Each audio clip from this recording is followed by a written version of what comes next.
Hi, I'm Eric Gimbal, ericgimbal.com, and today I'm going to present you my 5 tips for September 2016. I had no time to record them already because I'm moving back to France, so this is the last tips I record in Tenerife, in the Canary Islands. Well, for the moment, maybe I will come back from time to time and record more things, but normally I will be based in France and still travel all over Europe anyway. Okay? Hi to Claudia, who is behind the camera, and she's helping me. The last 2 videos she was not there because we are packing all the things to go to leave this place, but here she is to help today. Okay, so please subscribe to my YouTube channel, youtube.com/ericgimbal, my website ericgimbal.com. If you have any question, you can send me an email to info@ericgimbal.com. Okay, let's start with the first tip. Very often people want to buy a prime lens and they don't really which focal length buy. Okay, this is not a tip to decide whether you should use a zoom lens or a prime lens. It's a tip about how to choose which one to buy. Okay, so I think the first thing you could do is check your past pictures.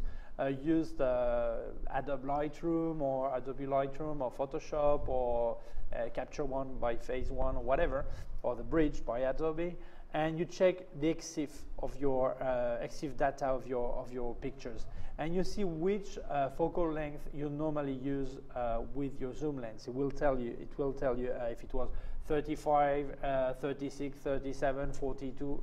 So you see all this, maybe higher or lower. Okay, so from then you check which prime lens exists in the closest figure, closest to what you found out. Okay, so let's say you want 28 millimeters or 50 millimeters, for example. Okay, so once you've decided on the length, before buying the lens, take your zoom lens, take sellotape, put the zoom on the position where this is the focal length you think is for you, like let's say 35 millimeter, and then you take the sellotape and you tape it so the zoom cannot move. And then during several sessions, photo shoot, or during 1 or 2 days, you go travel or walk around, make pictures, and you make sure you feel comfortable with this focal length. Because if it's fine, then that's the right one. If you really feel it's not good, maybe even if with the zoom lens you had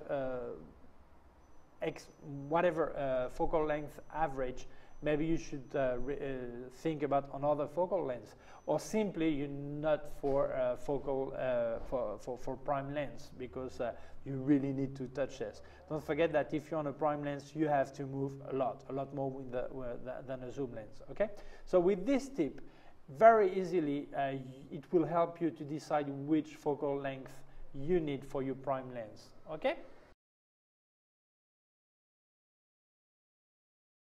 Very often, tip number 2, you will see that very often on some pictures there is a moiré effect. It's when you see the cloth and the fabric makes like something really strange, like a wave. Okay, this is due that the pattern of the fabric of the cloth is actually makes some coincidence with your pixel on your sensor. So to avoid this, the first thing to do is to avoid that kind of fabrics, like Prince of Wales, another one, I don't know, I think it's called peacock, okay, or small, really fine lines, or very small dots, or very small squares, because this is going to create a moiré. Okay, so if you can avoid that kind of cloth, tell your client or the person who is going to pose that to avoid that kind of cloth. If you have no other choice than making this picture anyway, you will notice that sometimes when you move a bit the camera, the pattern disappears or is a lot less. Okay, so make sure, if you have to make pictures with this kind of cloth, make sure you check all the time, zoom on your screen, and make sure you don't have this problem, because in post-production it's really difficult to remove this moiré pattern. The third tip is direct from Claudia, who told me, oh, you should say this, that's important. It's true that very often when we look for location, many photographers check out other photographers' pictures, and then they say, oh, I like this door, where's that? I like this street, where's this? I like this bridge, where's this? And then you end up making pictures in the same place as they did. So even if your style is different or the subject is different, it takes away a lot of surprise and exclusivity on your side, okay? So the good idea is to check a location in other places that are now photographers' places, like travel website, where to rent apartments like Airbnb, or you check what they have there. So you will see different locations that other photographers may not use as often or may have not used, aside of making the picture that you're actually seeing at this right time. No? So always try to investigate new places, and the best way to investigate new places is to look where other photographers are not publishing their picture, because there is exactly where everyone wants to go.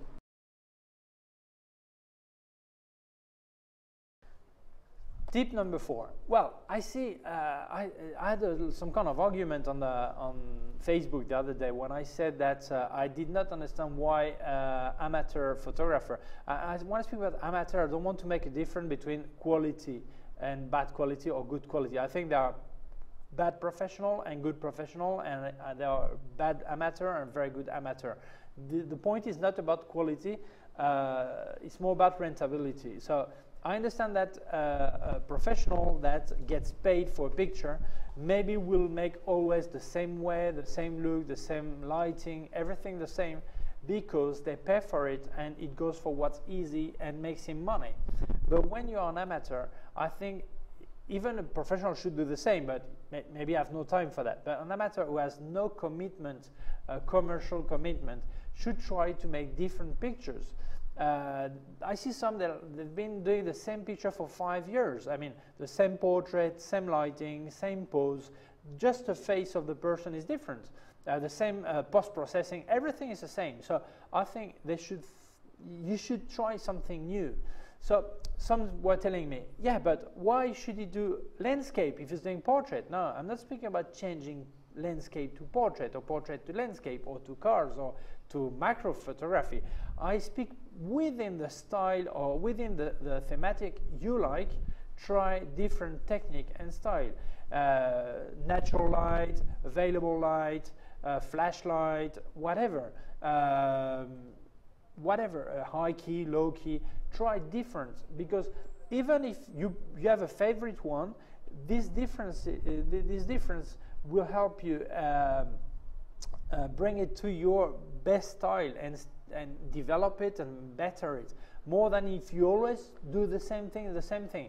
And some people say, yeah, but I'm a photography passionate. I really love that kind of portrait. Okay, but what's about a cook, someone who has passion for cooking? I'm sure he's not always doing the same food and the same everything. He's trying new recipes, new things. So someone told me, yeah, but a cook doesn't do Indian food, Chinese food, English food, American food, Texan, or whatever. Yes, but within one kind, he's not doing a single dish. He's still doing several kinds of food within one style, okay? And I see too many people always doing the same thing, exactly the same thing. So I think you must challenge yourself to change. If you want, go first for what it's easy to you to do, what you know it works, and what you like. But then try, if you have some time, to better this technique. Add more things, more different lighting, different pose, so you have more styles. Even guys for like Picasso or Rembrandt, they change styles during their life. So why a photographer should not try new things? Even if you don't like what you've tried new, at least you know how to do it. And then you won't repeat, but you know how to do it. So oblige yourself to investigate new horizons in the photography. I don't speak about changing thematics. I speak about within what you like to do, try different techniques. Tip number 5. Also from also a tip by Claudia. I think it's very important to have some accessories and Atrezzo. Okay, I mean, like you're going to make a picture, whether a person or like still life photography or whatever. Bring something that is yours, like a telephone or a typewriter or whatever. So if that person that is posing for you right now is going to pose with someone else tomorrow, another photographer, and bring the same clothes because they were hers, then you have this small thing that is yours, like I said, a typewriter or whatever. It's like you can have pieces of fabric or whatever that you can hang, or clothes, or an old jacket or whatever. But have some Atrezzo that is yours, so the picture is really yours, and you can also make it different, give a punch to the picture. So where to buy this, man? Very often a second-hand market, flea markets. On Facebook there are some second-hand groups where you can buy, and also ask around you what there are things that are new. IKEA has some stuff, but if you buy there, maybe some other photographer will buy the same thing. And then aside of this, you will notice that very often models, they do not have high heels that are really high heels. I speak high heels are from 10 to 12 centimeters. I don't know what it is in inches, but really high heels. Very often they have off heels, and on the picture it's not nice. It doesn't shape properly the leg. So you must tell them to bring this. But very often they don't have any. So it's better you buy one that is like size 38, European 38. I don't know if it's what size it is in English or in America, but like a size 38 that will fit most people. For some girls, it would be a bit small, and for others it would be a bit large. But at least if it's just for a session of half an hour or 1 hour, she can cope with this this shoe. Okay, it's important that the tip is closed. Otherwise, if the foot is too long, you will see her toes coming out. So it's a bit ugly, no? So get black high heels, and this way you make sure you have some shoes that you can lend the model and make your session with the properly shaped leg, and it will be more stylish. Well, these were my 5 tips for September 2016. Thank you to Claudia, who is behind the camera. She's waving goodbye. And don't forget to subscribe to my YouTube channel, youtube.com/Eric Gibaud, and my website, ericgibaud.com. If you have any question, you can send me an email to info@ericgibaud.com. My Facebook, facebook.com/Eric Gibaud photo, my Instagram, @Gibaud, Twitter, Eric Gibaud, Google++, Eric Gibaud. Okay, thank you very much, and see you soon.